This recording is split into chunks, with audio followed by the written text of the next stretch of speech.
السلام علیکم ورحمۃ اللہ وبرکاتہ۔ دوستو، آپ سن رہے ہیں راشد رضا وائز سیرت النبی صلی اللہ علیہ وسلم، باب نمبر 69، رسول اللہ کی خاکی زندگی۔ رسول اللہ نے 25 برس کی عمر میں اپنی شادی حضرت ابو طالب کے مشورے سے حضرت خدیجہ الکبریٰ رضی اللہ تعالی عنہا، جو ایک بیوہ عورت تھی اور جن کی عمر 40 برس کی تھی، ان سے کی جب آپ کی عمر 50 برس کی ہوئی تو اور خدیجہ رضی اللہ عنہا کی عمر 65 برس کی ہوئی تو حضرت خدیجہ کا انتقال ہو گیا اور آپ نے ان کے جیتے جی دوسری شادی نہیں کی۔ صرف حضرت ابراہیم کو چھوڑ کر بقیہ آپ کے تمام صاحبزادے اور صاحبزادیاں جو ہے وطن مبارک سے ہی پیدا ہوئی۔ آپ کے لڑکے کا انتقال بچپن ہی میں ہو گیا، لیکن صاحبزادیاں زندہ رہیں جن کے نام زینب، رقیہ، ام کلثوم اور فاطمہ رضی اللہ عنہن۔ زینب رضی اللہ عنہا کی شادی حضرت ابوالعاص بن ربیع رضی اللہ عنہ، رقیہ ام کلثوم رضی اللہ عنہما کی شادی یک کے بعد دیگر حضرت عثمان غنی سے، اور فاطمہ رضی اللہ عنہ کی شادی حضرت علی سے ہوئی۔ حضرت فاطمہ کے بطن مبارک سے حسن حسین رضی اللہ عنہما، زینب، ام کلثوم رضی اللہ عنہما پیدا ہوئے۔ جب حضرت خدیجہ کا انتقال ہو گیا تو اس کے کچھ دنوں کے بعد آپ نے حضرت سودا رضی اللہ عنہا سے شادی۔ حضرت سودا بنت زمعہ رضی اللہ عنہا بھی ایک بیوہ عورت تھی، اور وہ پہلے سکران بن عمرو جو حضرت سودا رضی اللہ عنہا کے چچیرے بھائی تھے ان کے عقد میں تھی، اور جب انتقال کر گئے تو آپ نے حضرت سودا سے شادی کر لی۔ آپ کی تیسری شادی حضرت عائشہ بنت ابو بکر سے ہجرت سے 2.5 سال پہلے ہوئی۔ اس وقت حضرت عائشہ کی عمر 6 برس کی تھی اور حضرت کے 7 ماہ کے بعد آپ کے پاس وہ رخصت ہو کر آئی۔ اس وقت ان کی عمر 9 برس کی تھی، وہ باکرہ تھی۔ ان کے علاوہ آپ کی شادی کسی کنواری سے نہیں ہوئی تھی۔ امت کی عورتوں میں حضرت عائشہ رضی اللہ عنہا سب سے زیادہ صاحب علم تھی، آپ کے سب سے محبوب بیوی تھی۔ رسول اللہ کی چوتھی شادی حضرت عمر کی بیٹی حضرت حفصہ سے ہوئی۔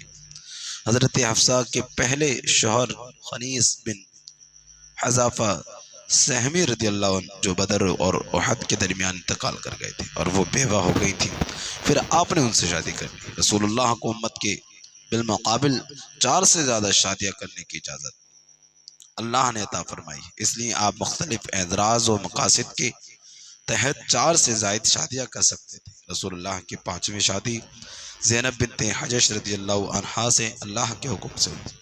آپ کے پھوپھی کی بیٹی تھی اور ان کی شادی زید بن حارثہ رضی اللہ عنہ سے ہوئی تھی، جنہیں رسول اللہ کا منہ بولا بیٹا سمجھا جاتا تھا، اور زید رضی اللہ عنہ سے نباہ نہ ہو سکا تو انہوں نے حضرت زینب کو طلاق دے دی، تو اللہ کے رسول کو زینب رضی اللہ عنہا سے نکاح ضروری کر دیا۔ اس تعلق سے سورہ احزاب کی آیت نازل ہوئی، جس سے متبنہ بیٹے کے متعلق 2 ٹوک فیصلہ کر دیا گیا، چونکہ اس دور میں منہ بولے بیٹے کو حقیقی بیٹے ہی کی طرح سمجھا جاتا تھا اور اس کی بیوی سے شادی بڑی فاحش کاری خیال کی جاتی تھی۔ سورہ احزاب کے نازل ہونے کے بعد صحابہ عنہم کو معلوم ہو گیا کہ اسلام میں منہ بولے بیٹے کی کوئی حیثیت نہیں، اور اللہ نے اپنے نبی کو مخصوص مقاصد کے تحت شادی کی تعداد کے سلسلے میں اتنی وسعت دی جو کسی دوسرے کو نہیں دی گئی۔ اس جاہلی رسم کو توڑنے کے لیے اللہ نے آپ کو حضرت زینب رضی اللہ عنہا سے نکاح کا حکم دیا، اور اس سلسلے میں مندرجہ ذیل آیت کریمہ نازل ہوئی، جس کا مفہوم ہے جب زید رضی اللہ عنہ نے اس سے اپنی ضرورت پوری کر لی تو ہم نے اس کی شادی آپ سے کر دی، تاکہ مومنین پر اپنے منہ بولے بیٹوں کی بیویوں پر کوئی حرج نہ رہ جائے، جبکہ وہ منہ بولے بیٹے ان سے اپنی حاجت پوری کر لیں۔ اور دوسری آیت کا مفہوم ہے انہیں ان کے باپ کی نسبت سے پکارو، یہی اللہ کے نزدیک زیادہ انصاف کی بات ہے۔ لہٰذا بحکم خداوندی رسول نے حضرت زینب بنت حجش رضی اللہ عنہ سے شادی کر لی اور سماج کی جاہلی رسم کو توڑ دیا۔ ہمیں بھولنا نہیں چاہیے کہ صلح حدیبیہ کے موقع پر آپ نے جب صحابہ اجمعین کو قربانی کرنے کا حکم دیا تو تمام صحابہ اپنی جگہ پر بیٹھے رہے، وہ صحابہ رضی اللہ عنہم جو رسول اللہ کے وضو کا پانی بھی زمین پر نہیں گرنے دیتے تھے، آپ کے اس حکم کو نظر انداز کر دیا، کوئی نہیں اٹھا اور بیٹھے ہی رہے۔ جب اس کے متعلق حضرت ام سلمہ رضی اللہ عنہا نے آپ کو یہ مشورہ دیا کہ آپ اٹھ کر چپ چاپ اپنا جانور ذبح کر دیجیے، جانور آپ صلی اللہ علیہ وسلم نے ایسا ہی کیا تو پھر کیا تھا کہ دیکھتے ہی دیکھتے تمام صحابہ اپنی اپنی قربانی کے جانوروں کو ذبح کر ڈالا اور حلال ہونے کے لیے حلق یا قصر ایک دوسرے کو کرنے لگے۔ گویا کسی چیز کو عمل میں لانے کے لیے خود عمل کرنا پڑتا ہے اور بعض دفعہ صرف باتوں سے کام نہیں چلتا۔ تو آپ کی چھٹی بیوی کا نام حضرت زینب بن حذیمہ رضی اللہ عنہا ہے۔ یہ عبداللہ بن حجش کے نکاح میں تھیں اور وہ جنگ احد میں شہید ہو گئے تھے، تو آپ نے اس سے شادی کر لی۔ مسکینوں پر رحم و مرمت کے سبب انہیں ام المساکین کے لقب سے جانا جاتا ہے۔ آپ کی زندگی میں ہی ان کی وفات صرف 8 مہینے آپ کے زوجیت میں رہ کر ہو گئی۔ آپ کی 7ویں شادی ام سلمہ بنت ابی امیہ رضی اللہ عنہا سے ہوئی۔ پہلے یہ ابو سلمہ رضی اللہ عنہ کی بیوی تھیں اور جب ابو سلمہ کا انتقال ہو گیا تو آپ نے ان سے شادی کر لی۔ آپ نے اپنی 8ویں شادی المستلق کے سردار حارث کی لڑکی حضرت جویریہ رضی اللہ عنہا سے کی۔ جویریہ کا انہا قیدیوں میں لائی گئی تھی اور حضرت ثابت بن قیس کے حصے میں پڑی تھی۔ انہوں نے حضرت جویریہ رضی اللہ عنہا سے ایک مقررہ رقم دے کر آزاد کر دینے کا معاملہ طے کر لیا۔ حضرت جویریہ رضی اللہ عنہا کی طرف سے مقررہ رقم دے کر ان سے شادی کر لی۔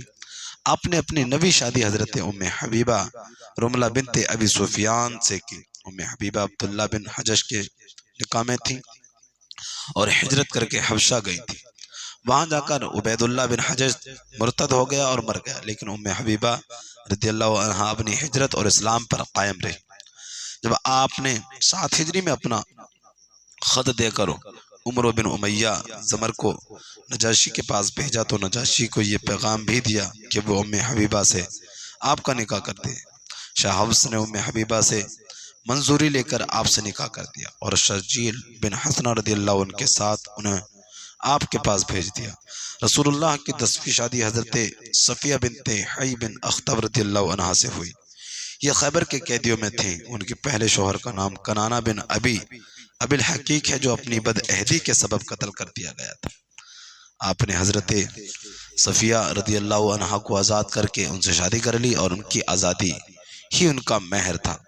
آپ نے اپنی 11ویں شادی حضرت میمونہ بنت حارث سے کیا اور یہ ام الفضل لبابہ بنت حارث کی بہن تھی۔ اس کے علاوہ آپ کے پاس 2 لونڈیاں تھیں، ایک کا نام حضرت ماریہ قبطیہ ہے جن کو مقص فرما روی مصر نے بطور ہدیہ بھیجا تھا اور ان کے وطن سے آپ کے صاحبزادے حضرت ابراہیم پیدا ہوئے تھے جو بچپن ہی میں انتقال کر گئے۔ دوسری لونڈی کا نام ریحانہ بنت زید انہا ہے جو یہودی قبیلہ بنو نظر قریظہ سے تعلق رکھتی تھی۔ یہ بنو قریظہ کے قیدیوں میں تھیں۔ آپ نے انہیں اپنے لیے منتخب فرمایا تھا، جن کے متعلق بعض محققین کا کہنا ہے کہ آپ نے انہیں آزاد کر کے ان سے شادی کر لی تھی۔ گویا رسول اللہ کی کل 11 بیویاں تھیں اور لونڈیوں کی تعداد 2 تھی، یعنی مورخین لونڈیوں کی تعداد سے زیادہ بتاتے ہیں اور حضرت جمیلہ رضی اللہ عنہا کو بھی آپ کی لونڈی میں شمار کرتے ہیں۔ اس کے علاوہ ایک لونڈی اور بتاتے ہیں جنہیں زینب بنت حجش رضی اللہ عنہا ہیبہ کیا تھا۔ لہٰذا ہمیں رسول اللہ کی زندگی کے اس پہلو پر غور کرنا چاہیے۔ آپ نے جوانی کے 25 برس ایک ایسی بڑھیا کے ساتھ گزارا جن کے منہ میں دانت بھی نہیں تھے۔ حضرت خدیجہ رضی اللہ عنہا کے ساتھ جب آپ کی عمر 50 برس کی تھی، لوگ اس پر اعتراض کرتے ہیں، کافر اعتراض کرتے ہیں کہ رسول اللہ جو ہے اپنی عیاشی کے لیے شادیاں کرتے تھے، معاذ اللہ آج کے کافر۔ لیکن آپ صلی اللہ علیہ وسلم کا مقصد یہ بالکل نہیں تھا۔ اگر آپ کا مقصد یہ ہوتا تو 25 سال کی عمر میں ایک 40 سال کی عورت سے نکاح نہ فرماتے، کیونکہ امت کے لیے ایک سبق ہے۔ اور حضرت خدیجہ رضی اللہ عنہا کا جو کہ 65 برس کی تھی انتقال کر گئی، تو کیا آپ کی جنس خواہش اس قدر بڑھ گئی کہ یک کے بعد دیگر 10 شادیاں کر ڈالیں، جبکہ آپ کو بڑھاپے کی دہلیز پر قدم رکھ چکے تھے؟ جی نہیں، ہرگز نہیں۔ آپ کی زندگی کے ان دونوں حصوں پر نظر ڈالنے کے بعد کوئی بھی ہوش مند انسان تصور کو صحیح نہیں سمجھ سکتا، کیونکہ جیسا کہ ہم جانتے ہیں رسول اللہ کی پہلی شادی 25 برس کی عمر میں 40 برس کی ایک بیوہ عورت حضرت خدیجہ سے ہوئی۔ حضرت خدیجہ کی زندگی میں رسول اللہ نے دوسری شادی نہیں کی۔ جبکہ رسول اللہ کی عمر 50 برس کی ہوئی تو رسول اللہ کی شریک زندگی حضرت خدیجہ انہا کا انتقال کر گئی۔ اس کے بعد ہی رسول اللہ نے ایک کے بعد دیگر 10 شادیاں کی، جبکہ آپ بڑھاپے کے دہلیز پر تھے۔ لہٰذا حقیقت صاف طور پر آیا ہے کہ اتنی ساری شادیاں آپ نے دوسری ہی اعراض و مقاصد کے تحت کی تھی، جو عام شادیوں کے مقاصد سے بہت ہی عظیم تھی۔ اس کی تفصیل یہ ہے کہ آپ نے حضرت عائشہ رضی اللہ عنہا اور حضرت حفصہ سے شادی کر کے ابو بکر رضی اللہ عنہما سے رشتہ مصاہرت قائم کی اور اپنی 2 صاحبزادیوں کی یک کے بعد دیگر حضرت رقیہ اور حضرت ام کلثوم رضی اللہ عنہما کی شادی حضرت عثمان سے اور اپنے لخت جگر حضرت فاطمہ کی حضرت علی سے کر کے رشتے مصاہرت قائم کیا، جس کا مقصد ان چاروں حضرات ابو بکر و عمر و عثمان و علی رضی اللہ عنہم سے تعلقات کا کافی پختہ کرنا تھا، کیونکہ ان چاروں بزرگوں کا اسلام کے پیچیدہ ترین مراحل میں جانثاری کا جو ثبوت ہے وہ محتاج تعارف نہیں۔ اپنے لاکھ برائیوں کے باوجود اہل عرب رشتہ مصاہرت کا بڑا احترام کرتے تھے اور داماد سے جنگ لڑنا بہت ہی شرم کی بات سمجھتے تھے۔ اس دستور کے مد نظر رسول اللہ نے دشمن و قبائل کا زور توڑنے کے لیے چند شادیاں کی۔ لہٰذا آپ نے جب اپنی شادی ابو سفیان کی بیٹی حضرت ام حبیبہ سے کر ڈالی تو اس کے بعد ابو سفیان کبھی آپ کے مقابلے کے لیے نہیں آیا۔ اسی طرح جب آپ نے حضرت خالد بن ولید اور ابو جہل کے قبیلے سے تعلق رکھنے والی ام سلمہ سے شادی کر لی تو خالد بن ولید کی اسلامی دشمنی کا زور ختم ہو گیا اور تھوڑے ہی دنوں بعد انہوں نے اپنی مرضی سے اسلام قبول کر لیا۔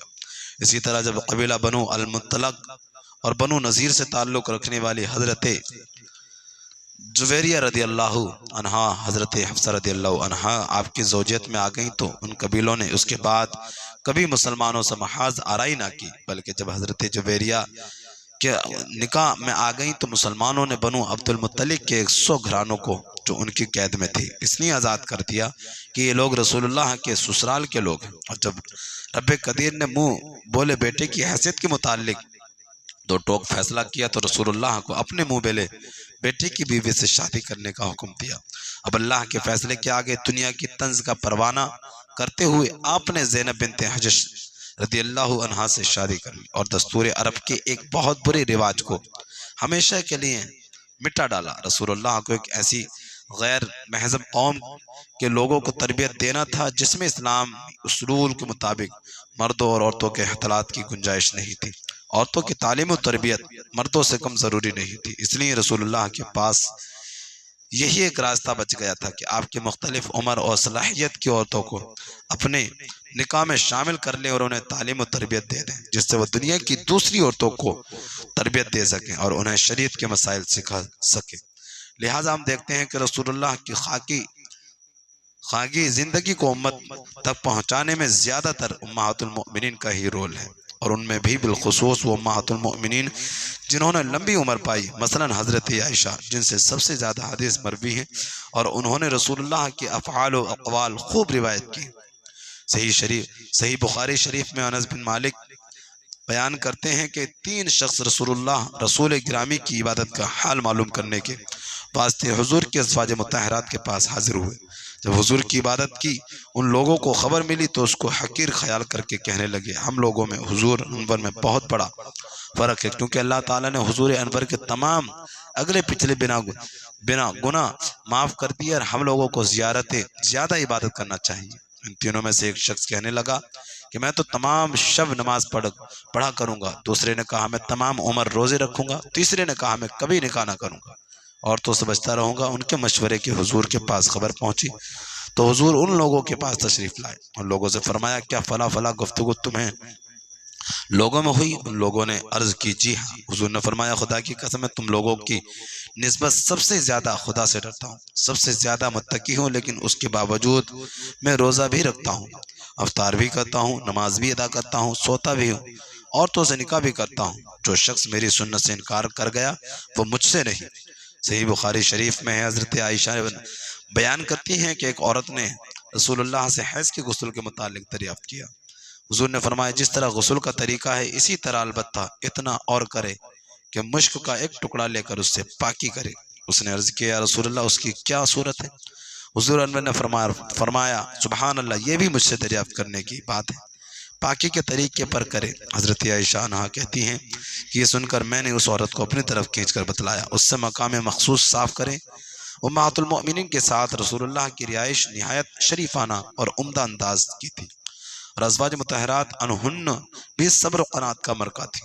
رسول اللہ بڑی روکھی پھیکی زندگی بسر کرتے تھے۔ حضرت عائشہ کا بیان ہے کہ 2 ماہ گزر جاتے، تیسرے مہینے کا چاند نظر آ جاتا، رسول اللہ کے گھر میں آگ نہ جلتی۔ حضرت عربا نے دریافت کیا کہ تب آپ لوگ کیا کھاتی تھی؟ فرمایا کہ بس 2 کالی چیزیں، کھجور اور پانی۔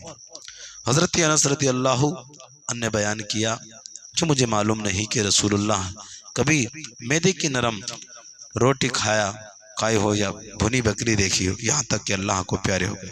ان کی تنگ و ترشتی کے باوجود امہات المؤمنین عنہن سے کوئی تعلق لائق اعتبار حرکت سرزد نہیں ہوئی۔ البتہ ایک دفعہ انسانی فطرت کے تقاضے کے سبب ایسا ہوا کہ اللہ کو اسی بنیاد پر کچھ احکام نازل کرنا منظور تھا۔ اللہ تعالیٰ نے اس موقع پر آیت نازل فرمائی جس کا مفہوم سورہ احزاب: اے نبی اپنی بیویوں سے کہہ دیجئے کہ اگر تم دنیا کی زندگی اور زینت چاہتی ہو تو آؤ میں تمہیں ساز و سامان دے کر بھلائی کے ساتھ رخصت کر دوں، اور اگر تم اللہ اور اس کے رسول اور دار آخرت کو چاہتی ہو تو بے شک اللہ نے تم سے نیکوکاروں کے لیے زبردست اجر تیار کر رکھا۔ تمام ام المؤمنین اللہ اور اس کے رسول کو ہی ترجیح دیا اور کوئی بھی دنیا کی طرف مائل نہ ہوئی۔ رسول اللہ کی بیویاں مومنوں کی ماں ہیں، اور آپ کے انتقال کے بعد ازواج مطہرات رضی اللہ عنہن سے نکاح کرنے سے اللہ نے منع فرما دیا۔ لہذا ارشاد باری تعالیٰ ہے: النبی اولیٰ بالمؤمنین من انفسہم وازواجہ امہاتہم، بلا شبہ نبی مومنوں کے لیے ان کی ذات سے بھی مقدم ہے، اور آپ کی بیویاں مومنوں کی ماں ہیں۔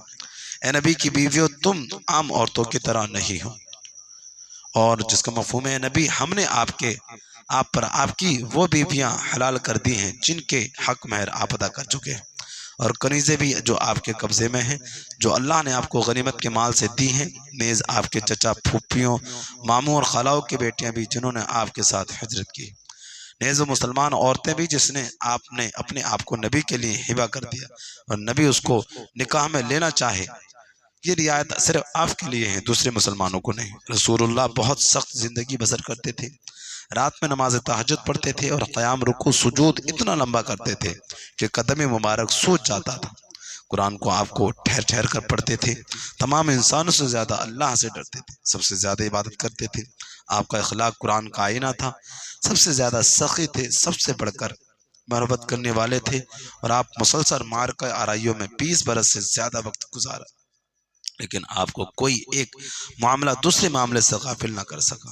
سارا جزیرۃ العرب آپ کے تابع ہو گیا، اور اسلامی دعوت اتنے بڑے پیمانے پر کامیاب ہوئی کہ عقلیں حیران رہ گئی۔ توحید کی آوازوں سے فضا گونجنے لگی، لوگوں نے بتوں کی عبادت چھوڑنا ہی نہیں بلکہ بتوں کو توڑ کر پھینک بھی دیا۔